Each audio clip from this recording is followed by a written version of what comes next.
The Texas oil boom is causing problems for OPEC and their plans to keep prices high. OPEC have been showing restraint in holding back production, but those efforts are being undermined by the US shale oil boom. It's a problem that only appears to be getting worse, with the cartel warning of a supply glut in 2020, despite their newly extended agreement with Russia to cut production.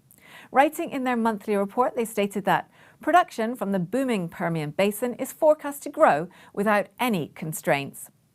OPEC noted that the US's oil infrastructure issues, namely limited pipelines linking Texas to refineries in the US Gulf Coast, will be solved as new capacity is set to be completed in the next few months. As a result of pipeline expansions and port enhancements in Corpus Christi, Texas, and elsewhere, OPEC predict that daily US oil exports are expected to almost triple from around 1 million barrels today to 2.9 million barrels by the end of 2020. Cost-cutting advances in hydraulic fracturing, or rather fracking, to release oil from shale, as well as changes in US export policy, are also expected to fuel growth in the region's output in the next few years. According to the International Energy Agency, by 2025, US oil production is expected to equal that of Saudi Arabia and Russia combined. By 2020, US shale is likely to dominate non-OPEC supply growth, with Texas alone soon expected to top 5 million barrels per day in oil production. This is more than any of the OPEC members bar Saudi Arabia. According to the US Department of Energy, this year the Permian Basin is expected to generate on average 3.9 million barrels per day, around a third of total US oil production.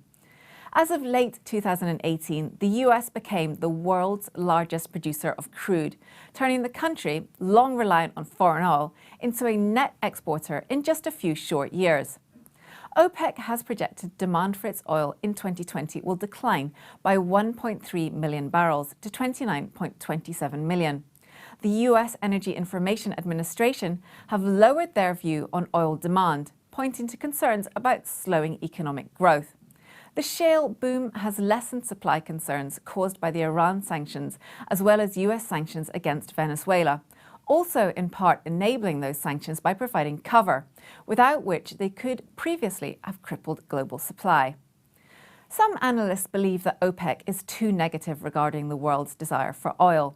New regulations, known as IMO 2020, will require ships next year to use low-sulfur fuel in a bid to reduce emissions. The shift away from dirtier fuel will force refineries to use more oil and run at a faster speed. The vast shale reserves in the US have also driven economic growth and job creation, as well as reducing costs for both American consumers and manufacturers. Previous oil booms in the area have resulted in busts that have devastated the region, but local officials say this time it's different, in part because fracking and other technological advances have made extraction much cheaper.